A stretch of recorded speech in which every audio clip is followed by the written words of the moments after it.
Prime Video is adding and has already added a lot of stuff right here in December.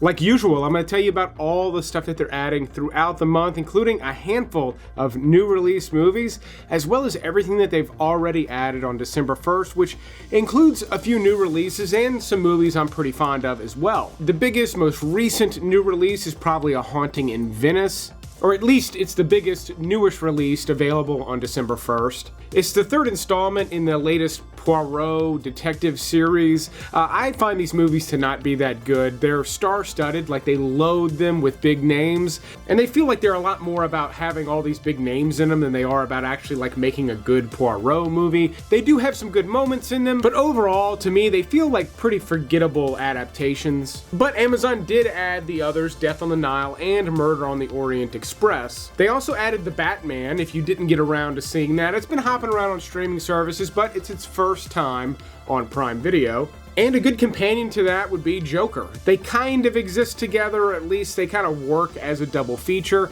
No, I have not seen the sequel to Joker yet, but the first one just stands out as such a unique and interesting movie. I consider it to be, much more rewatchable than most movies in this genre. But for some legitimate action movies, they're adding Total Recall, the original, a movie that I promise you is more rewatchable than you remember. There's so much loaded into this movie. Practical effects, big action sequences, aliens, mutants, the whole thing. It's kind of a wild movie. I love it. They're also adding Shooter with Mark Wahlberg. A decent effort, but feels a little bit neutered. Feels a little bit more like a PG-13 movie, even though it does have an R rating. But a couple of movies with some shootouts that have a hard R-rated edge are Sicario and Sicario 2, both getting added. Both kind of different in terms of quality, but I think both excellent in their own right. I recommend them highly. And then Out of Time, I think, is an underrated Denzel Washington flick. When this was released, the movie and at least the type of movie seemed maybe a bit beneath him and the types of things he was doing at the time. But for like a little PG-13 mystery movie with some action, there's a ton of those and a lot of them are pretty vanilla. Out of Time is pretty excellent. For some weird recommendations, they're adding Tank Girl, a movie I only recommend to people who are really, looking for something weird to watch. I will say, though, this one's got a pretty killer soundtrack, and Ice-T dressed as a half-man, half-kangaroo thing. There's a bunch of those in this movie, actually. It's kind of like steampunk mixed with cyberpunk. It's a cool flick, but a very weird one, and, it's enjoyable, but it's not good. The Island of Dr. Moreau is far from good or enjoyable. This movie was actually purposely sabotaged, and what you end up with is a incredibly bizarre movie starring Marlon Brando as Dr. Moreau. I mean, the man was literally trying to sabotage this flick. The scene with him with a ice bucket on his head, this was just wild stuff he was coming up with in sort of his, drunken madness. So this is a notably terrible movie that's actually kind of fun to watch if you know what you're looking at. Look at these people! Look at him! A Scanner Darkly, though, is an interesting one. This one's got a real bizarre animation style. They actually filmed everything and then added this style. Something that was actually very difficult to do when this movie was made and would be incredibly easy to do today.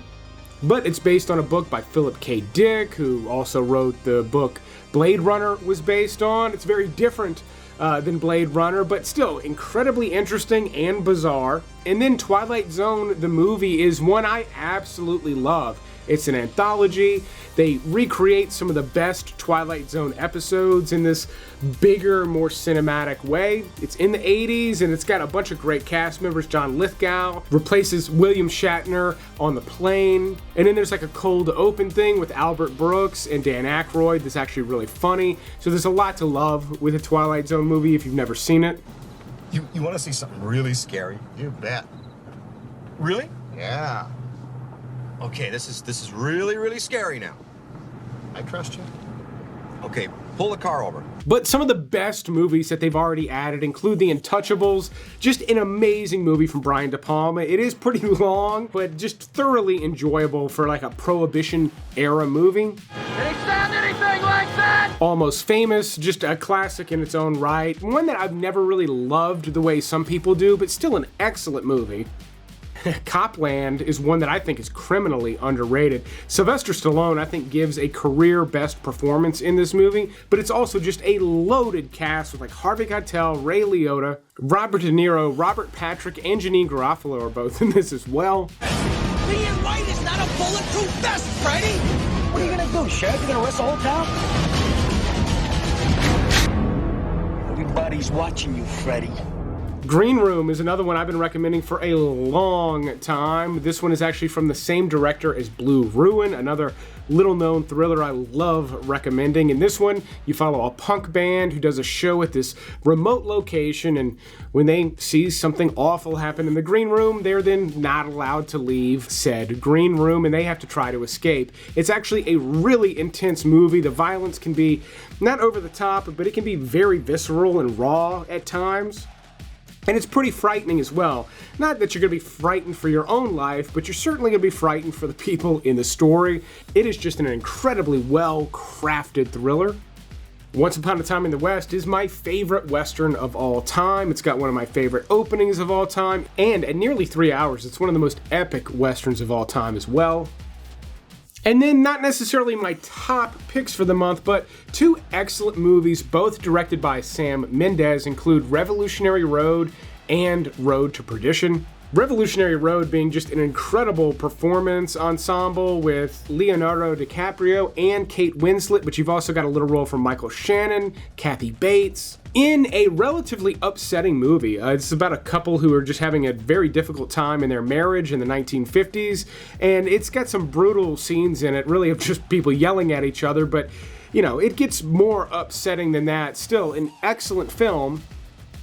But then Road to Perdition is another amazing Prohibition-era movie starring Tom Hanks as a gangster, you know, something he has only done maybe one other time as like a small role in a movie. He's excellent in this movie. It's also one of Paul Newman's final films and certainly one of his best he did late in his career. Daniel Craig has a great little role in this, Jude Law. It's just another epic movie that I highly recommend. They've already added on December 1st. But then immediately on the 6th, it's a brand new crime comedy series titled The Sticky, and it looks like one of their bigger ads for the month. They're gonna have security teams, cameras. There are no cameras and only one security guard.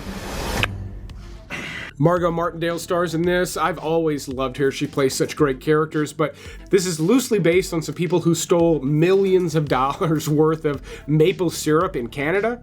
And Prime's done a few series like this, like Sneaky Pete, shows that have an interesting crime angle, but are pretty funny as well. And based on the trailer, The Sticky looks like it fits right in with shows like Sneaky Pete, but also shows like Fargo. And then on the 10th, they're adding the thing that's not getting a lot of press, but it's the thing I'm the most excited for. Before that, I'll let you know that these shirts are back in stock. They're stupid soft. If you know any Nicolas Cage fans, this is going to be a great gift this year. You can only get them at darrenvandam.com/shop, but I've got a bunch of other designs over there. Like I said, the shirts are stupid soft. They're a fitted design, which I love. I wear mine all the time, but if you like your shirts loose, you're going to want to go a size up on these. It's a great way to show off movies that you love with a unique design, but also a great way to help support the show. But on December 10th, they're adding the secret level. It's a new adventure.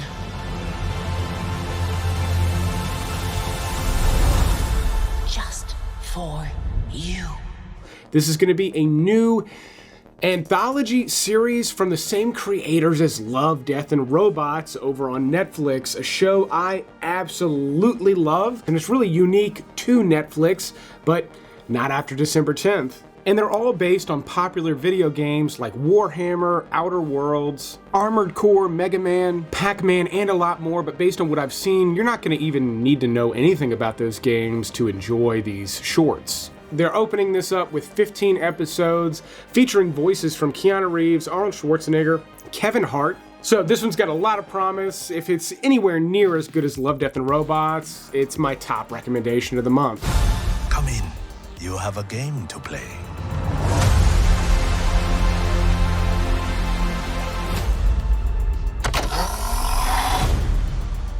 Also on the 10th, they're adding The Bike Riders with Tom Hardy, a movie I had a little trouble getting into, but it is good. It feels kind of like they're trying to do a Martin Scorsese type thing, but not quite nailing it. That's not really a dig though, it just means they're not nailing Scorsese. It's still a pretty good movie with some great acting. It just falls shy of greatness, even though it feels kind of like a great movie at times. On the 11th, though, they are adding a movie I consider to be quite great, is Knives Out. Even though I think it is great, and it's a fantastic, fun mystery to fall your way through, it's not very rewatchable in my opinion because it relies so heavily on all the twists and turns. Once you know what's coming, the movie really is just leaving you with a handful of really fantastic performances that are fun to watch, but you are kind of robbed of a bunch of the surprises that first watch has in store for you. Speaking of surprises, though, they're adding Beau is Afraid, a movie by Ari Aster, who did Midsommar and Hereditary, but this is a very different kind of movie. You could maybe call this a dark comic odyssey, but there's very few laughs in this movie.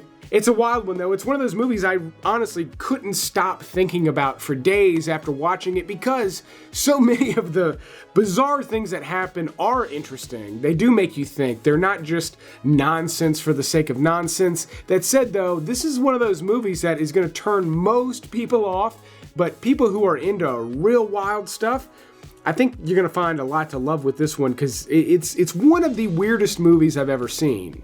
One of. And then on the 19th, they're adding The Creator. This was a big budget sci-fi movie that just came out last year. Yeah, it's been on Hulu and some other places, but if you've yet to see it, I do recommend this movie. It is just much slower than you would expect, but it's shot beautifully. They actually shot this on small consumer cameras, but it ends up making it look amazing. Like, it's got a fantastic kind of realistic look to it, and it takes place in a future where humans and robots are coexisting, but there's like a coming war. So, all interesting things to kind of play with cinematically. Again, just another movie that maybe falls short of being really great.